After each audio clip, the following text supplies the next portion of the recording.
And they did just put out a notice to their members that they were actually now exploring due diligence on a different property. So hopefully we'll get that resolved pretty quickly, and they'll still be able to move forward with their project. They haven't slowed, and the demand certainly hasn't changed, but it's just a matter of this other property may work better for them.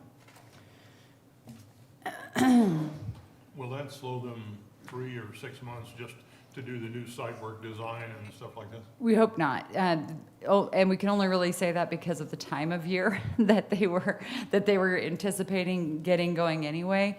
They anticipated that it would be a slow start just based on the fact that it was going to be winter when they get started. And obviously for this type of a project, which is a rail and logistics field, weather is everything. It's, it's pretty much all site work and then just some pretty limited actual vertical construction. So hopefully, because they were already anticipating that it would take a little while longer to get that outdoor work done based on the winter, hopefully it doesn't change things too much. It's really important to them. I think I've told you it's really important for them to be open for the 2023 harvest cycle. So. And it remains a county project, not a Holcomb? Now it would be county, yes. The parcel they had previously purchased is actually part of the city of Holcomb, but the property that they're now looking at is in the county, so it would just be a county project.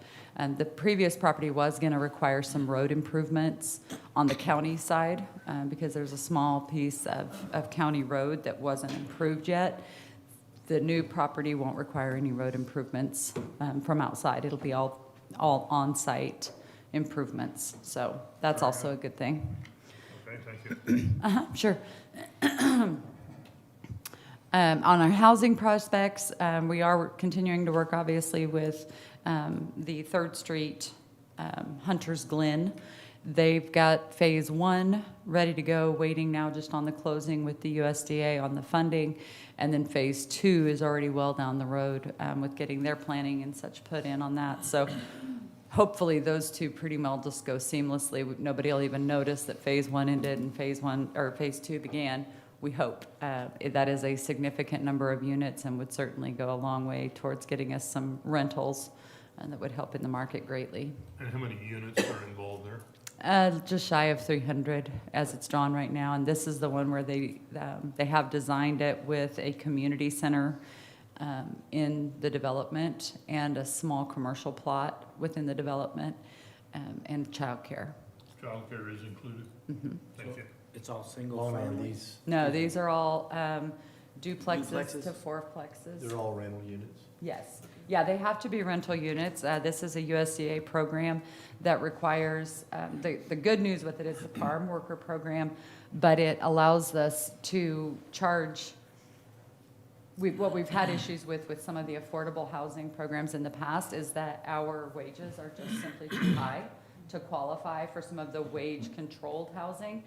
This program actually says, no, instead of capping with a dollar amount, we cap with a percentage. So their rent and utilities have to be under 30% of their total incomes. So it's still somewhat income controlled, but not dollar amount controlled, which is the problem we've had in the past. So is this project gonna replace the project that was over by you, Bob? No, Is that that's, still in the works? the Tyson deal is still In the works. alive Okay. over by Yeah. Texarkana. Yeah. Yeah, no, this housing, while it's much needed, certainly won't even make a dent in the shortage we have for, when we consider what Tyson already has a demand for, plus empirical. We're getting a little feedback. It's going to be a challenge. Adjust a little bit? Okay, thank you. Any other questions on that? Where's this located? This one is 3rd Street, just north of the cemetery. Okay.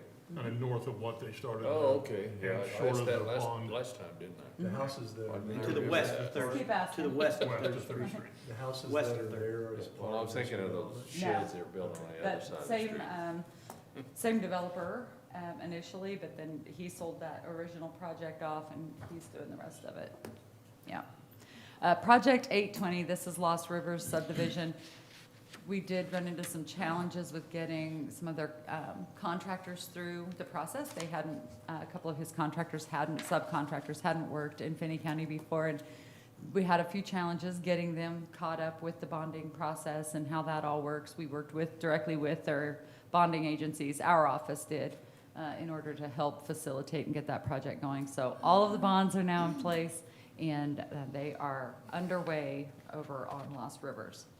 So they're new general contractors in the community, or are they, Yeah, they're subs. They're Okay. subcontractors who just hadn't done Work in the this area. type of work in Finney County before. Okay. And they, typically with the housing developments, when we enter into a development agreement, typically the general contractor does the bond for the whole project. In this case, this is their first project here too, and so they opted to have their subs get the bonds, and it was more of a challenge than it needed to be. So going forward on the future phases, the developer will actually get the bonds and make that a much easier transition from. so like in the second phases, third phases, it will be the developer and not the, okay, gotcha. Good. Yeah, and obviously we'll still help to facilitate that, but it was a lot of hand-holding to I get bet. through this, which is fine. We had, we were happy to do it in order to get the project going, but it was a lot of work. Thank you for doing that. Yeah, thank you. Did you have something else, sir? Okay. Project Daytona, this is a mixed-use development, and I think I've told you before, we don't have a zoning classification within the city of Garden City that allows for mixed use, which is kind of interesting. It's just never come up before. So we started some discussions, NDS, Neighborhood Development Services staff, had started some just real preliminary discussions with Planning Commission, talking about mixed use and how they might incorporate that into the zoning. There were a lot of questions, and ultimately the neighborhood development staff asked me to come and present about mixed use and when we would suggest using it and how we would use it and so forth. So I did do that presentation last Thursday. It went really well. They had excellent questions, but I think we'll have no trouble at all getting that put in. But that allows, once we have that in place, it'll allow us to do some pretty cool developments. And we've already got one, again, Project Daytona, that's slated to utilize that zoning once we have that classification in place. Can you say where that's located at? We No. can't. Garden City. Okay. Feeney County? Thank you, thank you, Steve. Appreciate that. I narrowed that, it's in Garden City. That's good. There you have it. You did kind of pinpoint that. Is this process of getting it into the zoning regulations, 3 months, 6 months, 5-year? Yeah, it really depends, obviously. Again, we have holidays now, so that kind of screws up the schedules for some of the meetings, the committee meetings that have to take place. But we would anticipate that we'll be able to have it in place in plenty of time to get started with that project. So, once it's in place, it's in place, so that'll be a good thing. We did assure them that when we bring these projects, if we're engaged with them, we'll bring them as a planned development, so they'll be able to see the entire acreage and what it would look like at build out. I think that was one of the biggest questions they had, was what if it piecemeals together? How do we control the character, if you will, of that mixed use? So I think they felt really good knowing that if we're involved with them, they're going to be a planned community before we bring it to them. I think just a little bit of clarification for maybe the people on the other end of the wires. Mixed use, would you give a little bit more definition? Sure. So mixed use is just, if you envision a downtown district, that's probably the closest thing we have currently to mixed use. It's buildings, we make them closer together typically than we would in a traditional out of downtown area. So if you envision how all of our buildings are butted up against each other in downtowns, and yet when you go out a little bit further into commercial districts, buildings are pretty much standalone. The difference is we go ahead and get that density. It allows us to put commercial on the main level. So envision restaurants, small retailers, those types of things on the main floor.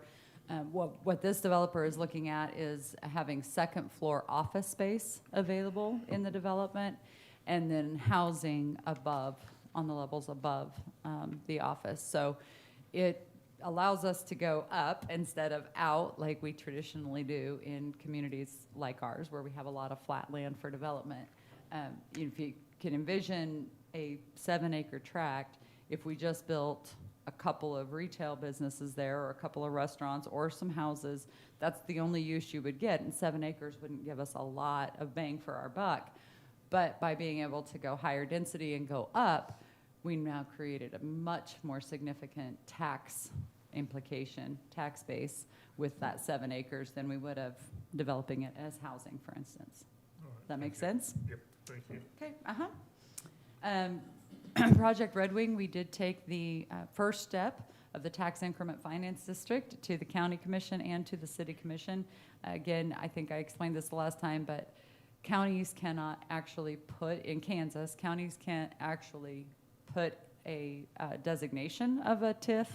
Cities can because they're corporation, counties can't. So they have to partner up, if you will. So the county has to authorize that, yeah, it's okay to put a TIF district in our county, and the city, who has nothing in the project, they have no tax base, no nothing that comes out of this project, the city has to opt to actually put the TIF in place.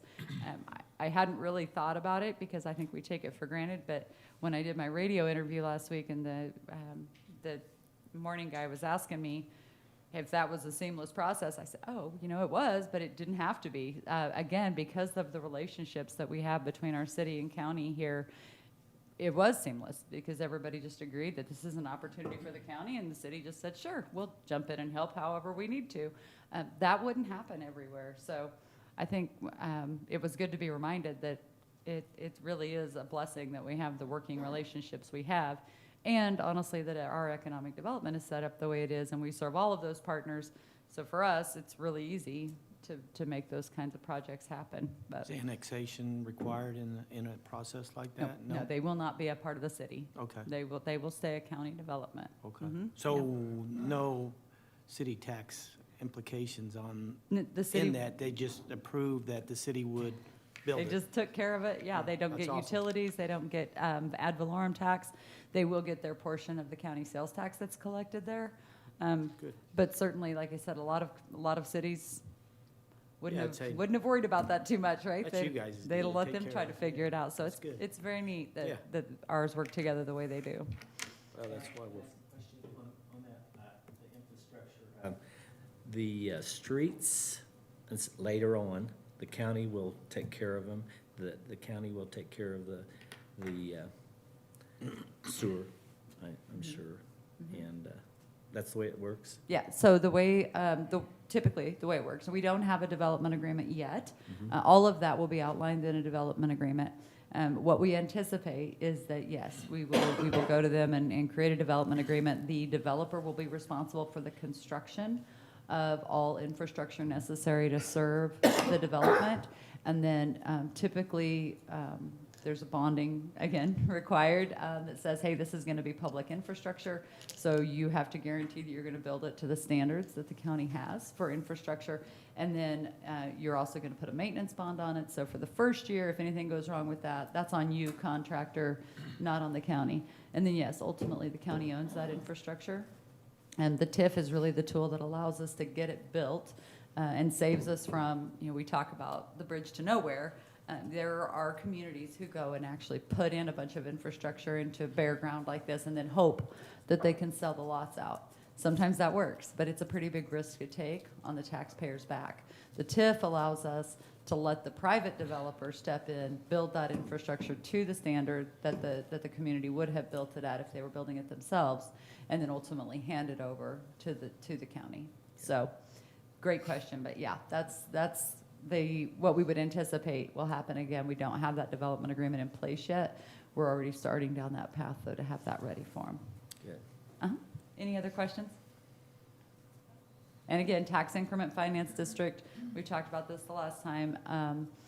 Everybody who's in there does pay their property taxes. So there's always been a misconception that, well, it's not fair that they don't have to pay taxes. They do have to pay taxes. It's just that we allow for the increment, all of the new ad valorem tax that's collected, they allow for that to go back to the developer to help him recoup some of the infrastructure costs. Okay, Any other questions on any of that? Certified sites, I think Steve's gonna give you an update on that, so I won't double up on that. We have had a lot of meetings. November's been very busy, and I do want to thank our chairman. When the community college reached out to us looking for an inspirational speaker for their freshman day, for the seniors in the area to come in and look at their career exploration, I couldn't think of anybody more inspirational than Bob, and he stepped right up and did it. We talked to 600 kids that morning. It was really neat. Very attentive. It was a really good event, but your chairman did a tremendous job, so thank you for that, Bob. Nice job, Bob. Way to go, Bob. Yeah, it was very good. Yeah, it's kind of exciting to see 600 people, and we're sitting there watching them arrive. It's a 9:30 start, and the first bus that got there was from Bird City, 3.5-hour bus ride. And the last bus to get there was Garden City. But it was awesome. It was very good, and it was a great event. The community college just did an incredible job with that event. It was a lot of fun to be a part of. Childcare, the county commission met last week. They did get an ARPA, American Recovery Plan update for their administrator's plan for funding, for using those funds. It did not include childcare, unfortunately. We think that's probably because the data that was presented to them by the consultant out of New Jersey just simply doesn't actually reflect, and not because he lied in the data, but because he didn't understand the statewide data that's collected. So no surprise, Shannon and I are preparing the actual data for them.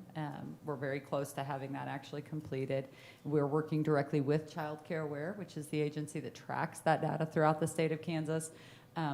We already knew the limitations of their data, but when we called them and explained that, hey, this is about to cost our community everything we've got writing on childcare right now, they said, oh my gosh, but that's not right. And we said, well, we know the data's not right, but you're gonna have to own the fact that the data's not right when we explain this. So they've been tremendous. They'll be great to work with. We're not worried about that. But hopefully we'll have that all put together, and we're hopeful that we'll get an opportunity to be on the agenda to present our information and explanation to the county commissioner at their next meeting.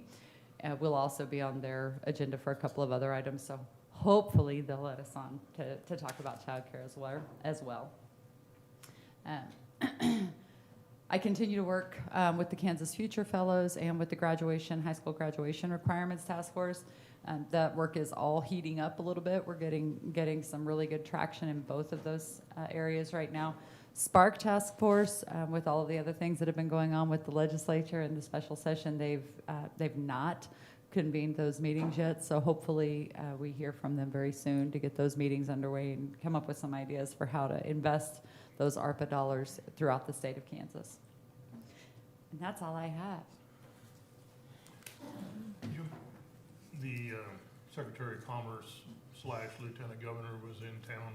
Is there anything that impacted any of the things that we're working on? No, they came out actually to look at a potential redevelopment project.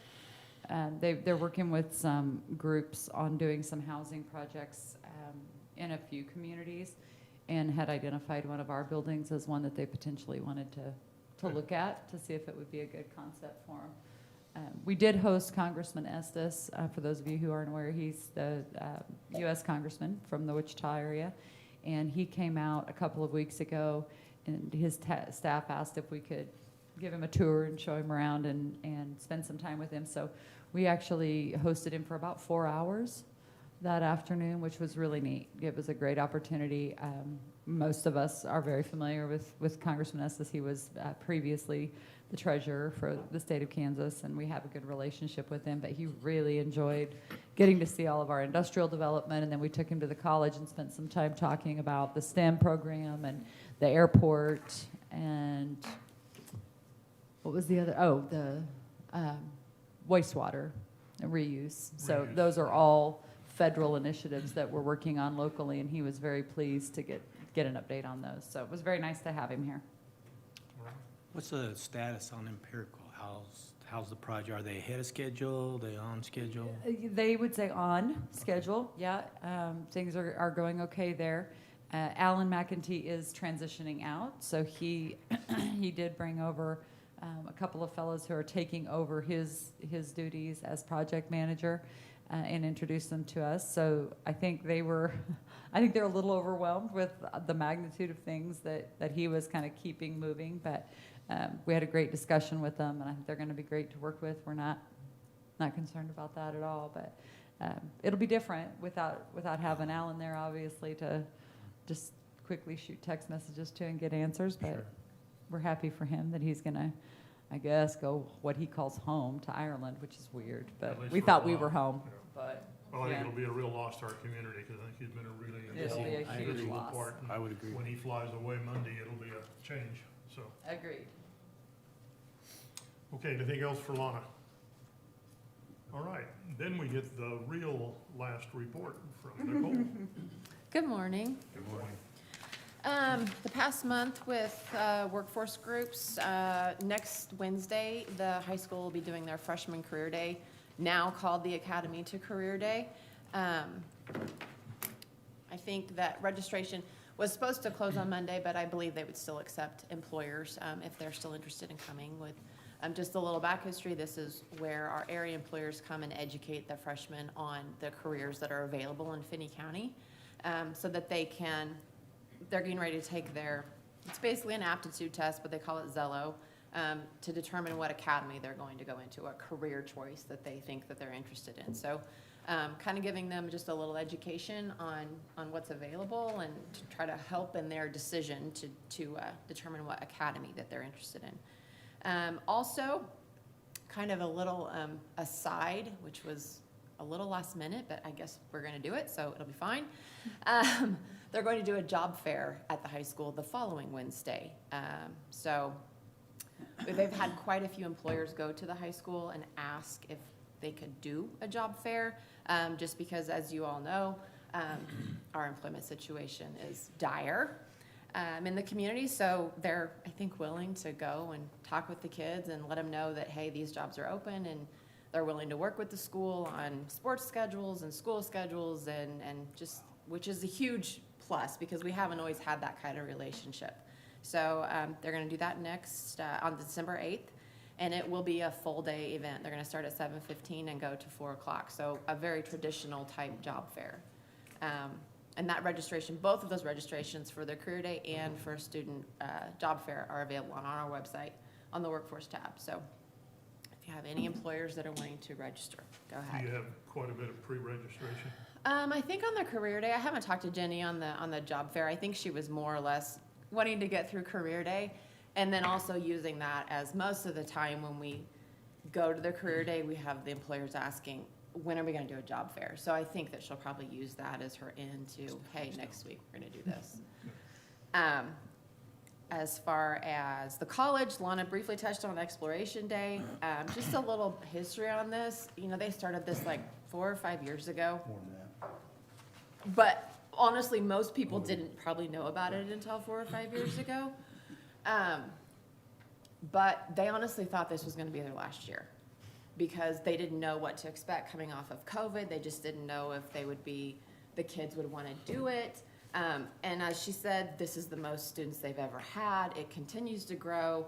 It was just funny listening to them in their planning. I was like, well, maybe we just need to go back to doing tech programs, and maybe we just need to scale this back because, you know, maybe the kids don't want to do this anymore. And then to have that turnout for them was awesome. And just coming from the youth development side at the high school, and then also my daughter, who's a junior this year, they had so much interest from the high school here that they had to scale it back. And they actually told kids, like, sorry, you can't, you know, I mean, it was just basically ended up going to seniors only and saying to juniors, hey, you can go next year, just because they had so much interest from our local high schools. So great job to the college, and hope that event continues to grow. So that's You know, all. it was really interesting when Lana was sharing the opportunities that exist for different careers here. And she stood in front of them and said, you know, now how many of you believe that there is an opportunity that you can go into tomorrow and start a career in western Kansas? You know, there's 10, 12 hands.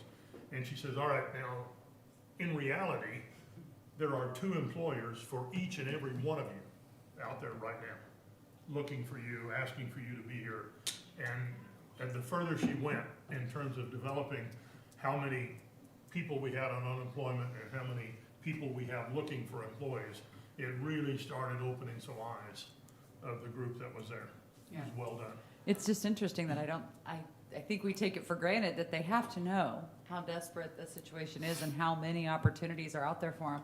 They do. But we just get reminded over and over, we have to keep saying it because they don't. They just simply don't. They don't hear that enough. Well, and I think the freshman career day and then this are so important to work in conjunction with each other. I'm just talking to an employer yesterday of getting involved with the career day, and he said, well, you know, we're one employer, but we have marketing positions, we have sales positions, we have service tech positions. Can we just have one booth? And telling them, well, no. Well, why can't we just all sit at the same table? Well, because you represent different academies in the high school, and so we try to keep you, and, you know, explaining to them that the kids need to understand that you may be in automotive, but that doesn't mean you're just a service technician. There's marketing, there's sales, there's all these different aspects to each career, and the kids need to understand that.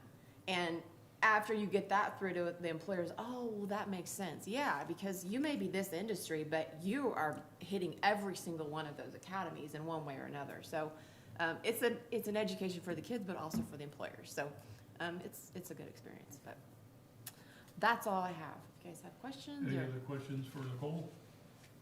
Very well done. Thank you very much. I believe it's Mr. Cottrell. Morning.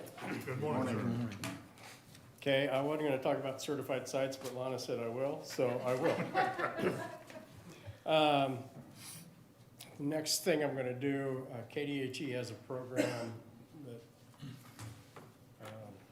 we as a nonprofit economic development agency can apply for property owners to get phase 1 environmental assessments done at no cost to property owners. So I'm gonna submit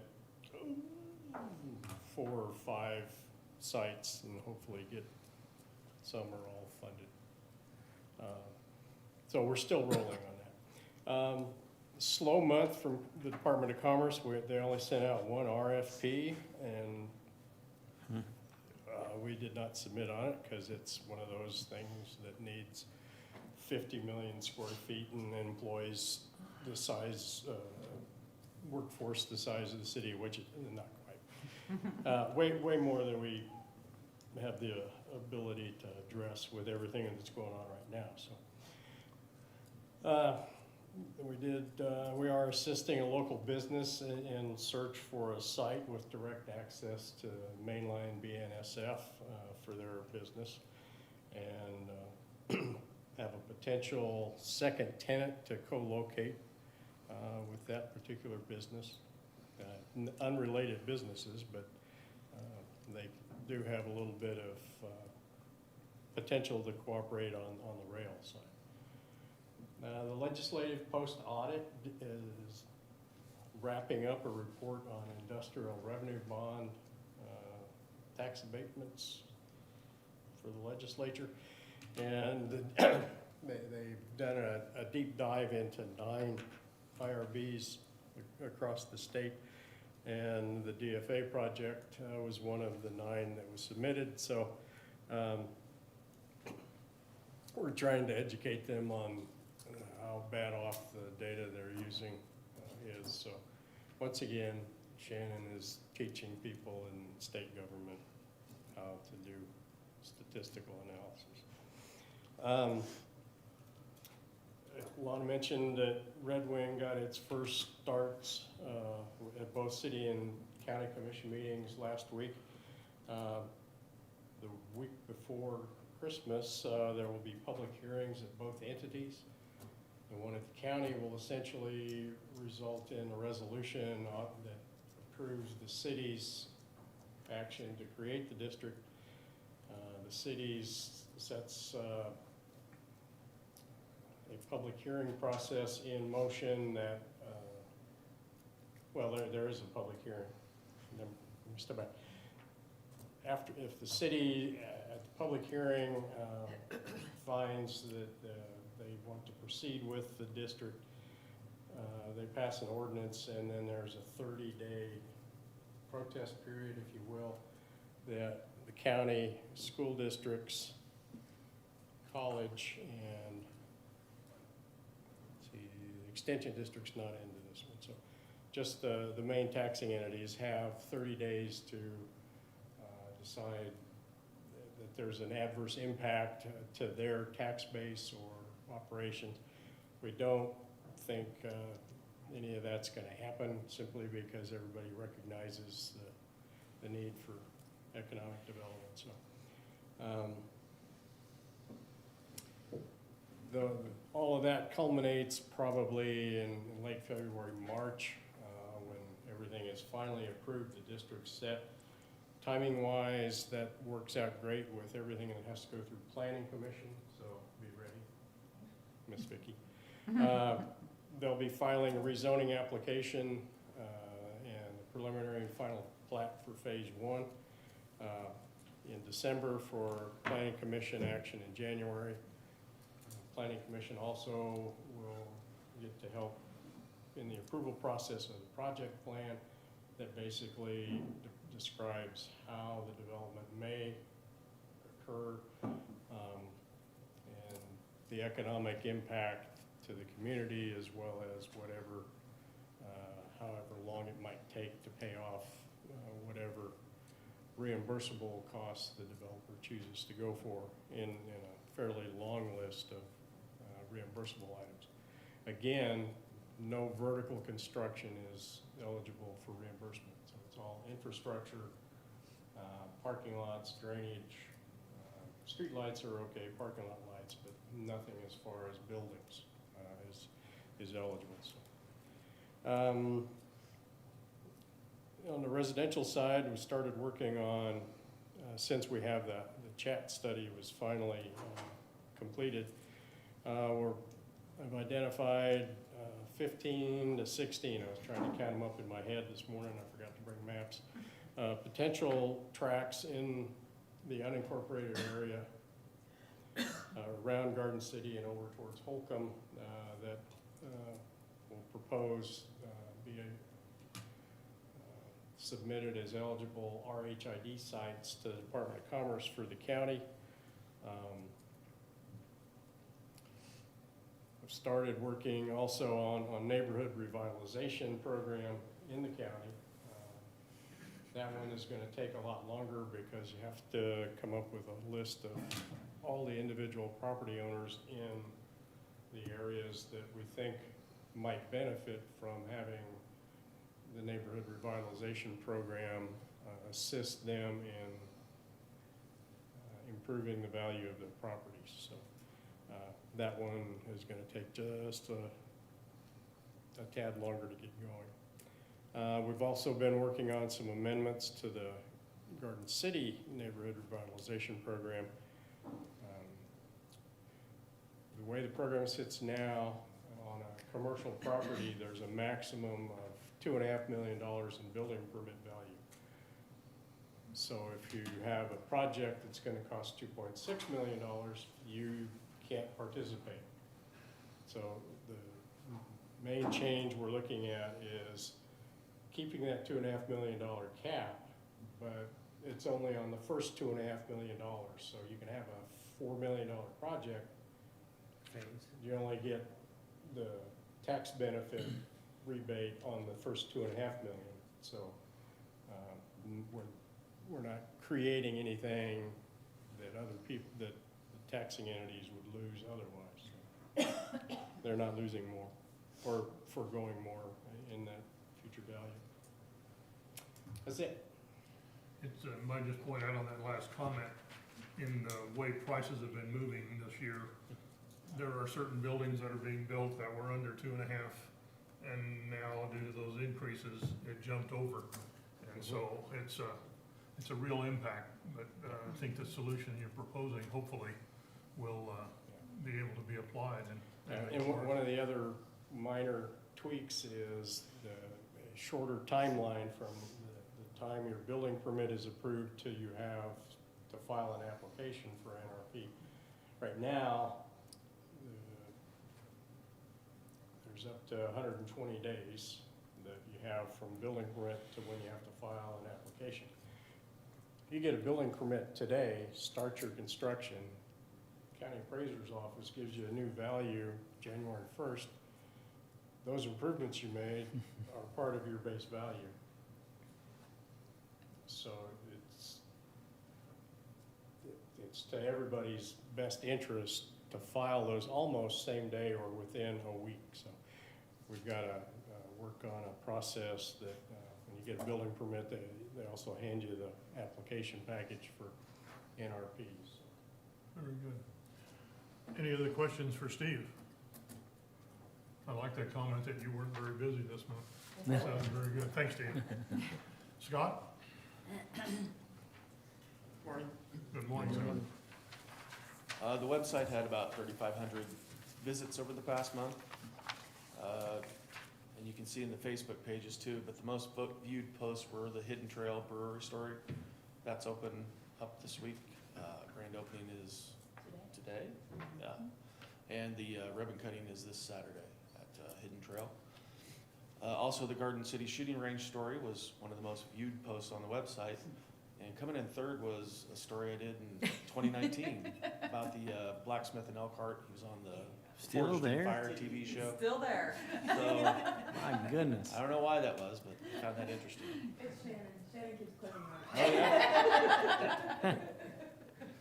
Oh, yeah. Facebook pages, obviously, the Hidden Trail story and posts got over 14,000 views combined over both Facebook outlets. Also, high were the expiration day that we talked about earlier and Ron Estes' visit, which we talked about earlier. Twitter was pretty solid, 13,000 tweet impressions, 1,300 profile visits, and we got up another 25 followers, so that's... Give me an Yay. example of a tweet impression, would you please? You put out a tweet and it goes through Different channels? different Different feeds, fo- different Okay, pages, all right. Twitter followers, and kind of multiplies. It's a little bird. Yeah, Continues to tweet, huh? Lands on your phone. yeah. Okay. Anyway, that's all I Any have. questions for Scott? Anybody had any questions? All right, thank you very much, Scott. Thanks. And Mr. Shannon, the statistician extraordinaire. I kind of feel like, so like when we do the city commission, the comments at the end of the city commission, and everybody gets a turn, but we rotate who goes first and second and third, and then whoever goes last is like, well, they've all said what I'm gonna say. I kind of feel like that a lot of times. A lot of people have said what I was planning on talking about. No presentation this time. I'll save my time for December's meeting. We're working on a lot of things. There's a common theme going through all the things that we've been working on, and you've heard a lot of this stuff, the IRBs with the industrial revenue bonds. Outside group comes in, looks at some of the projects, specifically DFA, looks at the economic impact. It turns out that you can't value the impact of actual industrial agricultural development the same as building just a brand new office building inside Kansas City. There's differences. And so we actually were on a call with him a couple of days ago talking about the differences, and they're surprised that, I mean, they're general people, they're not specifically with ag, but when we're talking about, no, we have that supply chain is here, and they're like, yeah, but not all of these people. I'm like, nope. All. Dairy processing leads to dairies, which leads to feed, which leads to farmers, and they're all here. We capture that supply chain. So just a case of a group from outside the area kind of looking at the data, pulling kind of generic data, trying to apply it to Garden City, and then having to, our job is to go and say, you know, actually, if you take a look at actually what's going on, it's drastically different, in orders of magnitude different. Same thing with childcare.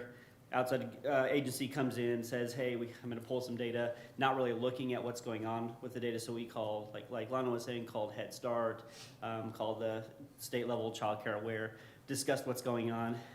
To give an idea of the scope of, like, when Lana was saying that the data is just not, you can't just pull the data and just say this is what it is. A different county, when we're looking at the Head Start data, They say they have 244 kids enrolled in Head Start, and they have 10 slots. I don't think we can just pull the data without actually looking at what's going on inside of there, because I don't think that they are 24 kids enrolled to one licensed spot. I think the They're state not would probably. over-enrolled by Yeah, I don't think 230. the state would allow that to happen. So, a lot of work doing it. We're going through and updating the childcare numbers and stuff like that. Spoiler, it's worse than we've said before. Wait lists, I mean, we're into, if we look at some of these places, we're in wait lists of hundreds of kids already. So like that. Same thing, KDOT, same sort of thing. It's going forward. With some stuff. We have actually got some traction at the state level of those people actually starting to look at our local numbers and saying, oh, wait a minute, this is different. When we're talking about Southwest Kansas and we're talking about trucks instead of cars, that does make a difference, and maybe we do need to start taking a look. So we've actually had some surprisingly good steps forward. Hopefully there'll be a better update about some potential there. With some meetings that are coming up over the next month or two on that. And then the census, again, people from outside not really understanding what's going on. But I would like to say, when we're looking at the chat, with the housing study, and remember the housing study doesn't just go door to door to get census numbers, they do different ways to try to estimate how many people we have. The number that they actually came up with for the population of Finney County is strikingly close to that 1/4 undercount that we were getting from taking the census numbers, looking at the vulnerable population, and applying what experts would say is the undercount there. So doing with their method, with the methods that we were doing with just the census, we actually got a really good matchup with that 1/4 undercount, which is a higher undercount, which means our population is even further underestimated. But it was good to see that there was a different backup method. So actually been getting some traction on that, where obviously we can't change the census, but at the state level, if we have people that are looking at data and how do we divvy up money, or how do we look at stuff that isn't mandated to be by the census, getting them to at least recognize that there are undercounted people in Southwest Kansas and taking an account of that. So 4 things, all of them are things we've been addressing. All of them are outside experts coming in, telling us that what we think isn't true, then we come back with the actual data. The other couple things that Scott was gonna steal stole my thunder on this is just gonna say Hidden Trail is opening up. And it's like all the projects that we work on, by the time that they're actually opening, so today's opening day, it's so old that we don't even think about it. But I mean, it's a big day. That's a project that we helped going. So that's good. Also continue work with Groundwater Management District. The report, like we've done for the city, we're doing that for the water use holders in the Finney County, the first round here. And the reason to bring that up, besides just me continue to work on that, is the city actually won a national award for that report. So Fred from the water department with the city actually went to Vegas and got recognized for that report. So that's really good, and we're bringing that same technology and same methodology to the county water users. So that's good. And then last thing, just on the community college, this is a report from people who went to a conference and back, but it was a national college-wide conference down in somewhere Florida. But a whole bunch of colleges, not just community colleges, a whole bunch of universities and stuff like that. And one of the questions that they asked in the big room with everybody who's from all over, they said, how many of your colleges actually had increased enrollment over the last year? And the community college people, Garden City Community College, raised their hands. Nobody else in the nation. So when we're talking about the things that we're doing, the workforce development and freshman days and all that kind of stuff, it's making a difference. I mean, we are actually still growing the amount of kids that are going to our local college, where that's not happening across the nation. So It's good really to know. impressive. any questions for me? I promise I'll bring you some maps or something next time. The businesses, the restaurants and those types of things are having problems getting food in here in the past. Have we done any kind of studies with regards to, is that actually impacting us? And, because I Yeah. have seen that due to food shortages or supply shortages, this menu, this item Menu on the items, menu is yeah. not There's available. some menu items that are obviously short, because they're short on a Okay. national level, so Sure. it's creating shortages locally. But, actually, there was a huge concern, probably 4 months ago now, just right after school started, there was discussion that we were gonna lose some of our Wholesalers? distribution, Yeah. period. And fortunately, they were able to work those out, so we've not Good. lost distributors. There are certainly still challenges in that supply chain, and there will continue to be, obviously, but for our benefit, if there's a benefit to that, we would say that just adds additional impetus to why we need to create these food security routes and why we need to be producing more of our food domestically and regionally in order to make sure that we're able to take care of our population. We certainly need to be in a better position in case of future pandemics or even civil unrest in the future.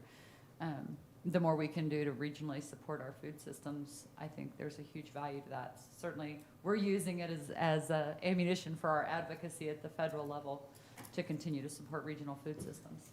And the other thing that's supply chain based that makes it, we were just talking about this yesterday in the office.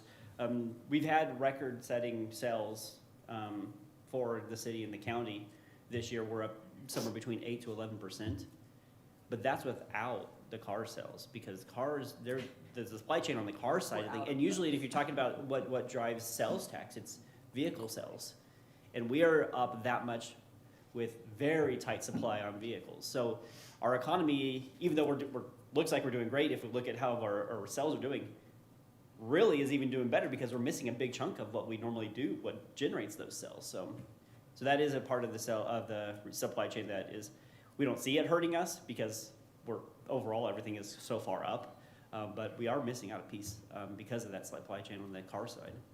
Are we seeing a similar situation with the quote-unquote bed tax?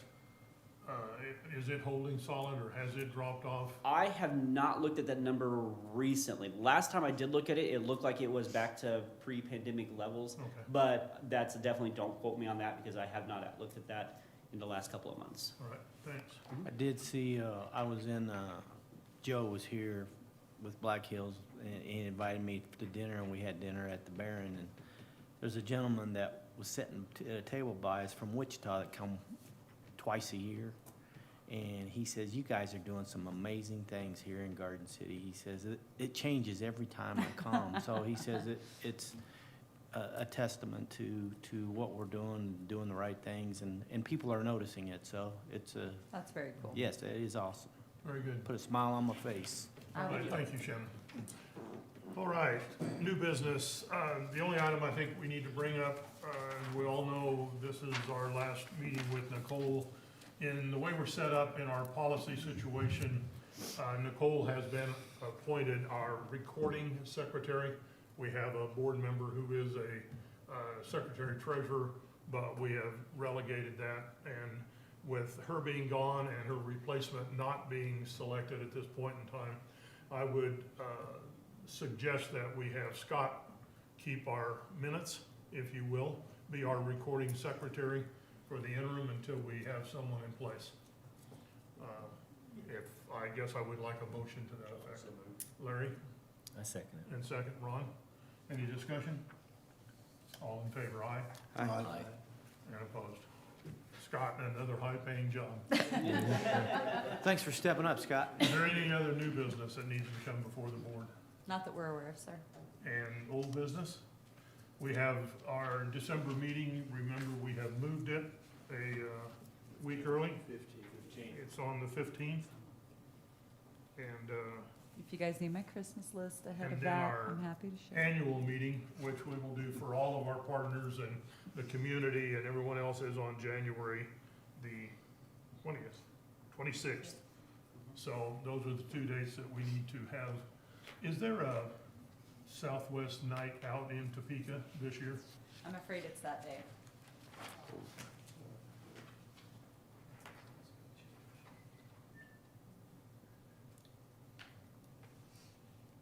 What do you No, call it is it? January 24th, the Okay. Monday before that, so. So you have to hurry and come home from Topeka to get ready for the annual meeting. So yeah, Southwest Kansas Night Out in Topeka is currently scheduled for January 24th. If you have an interest in attending that, let me know. And those who haven't attended that, basically it's an opportunity for the communities of western Kansas to host all of the legislators from our area and inviting all of the key players from throughout the state, the representatives and senators who do attend. And it's about a 3-hour cocktail hors d'oeuvre type session. Quite interesting, very enjoyable to be there and meet some of the people that you see their names a lot and do impact us. And Finney County has been very well represented over the years, and it's a very worthwhile event. So you might keep an eye on that. And typically, if you're thinking about going, we need to get with staff so that we can get some rooms organized for that night. Where is it? It's in Topeka. Pika.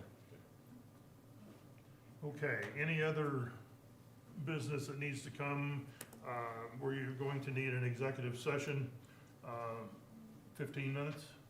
That should be about, plenty. Let's say 20, for client confidentiality.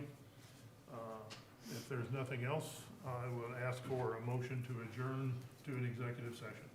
So moved, Mr. Chairman. Phil, Second. and second, David. Any discussion? All in favor, aye? Aye. And opposed? Have a great day, Bill. Good to see you. Same You to bet. you.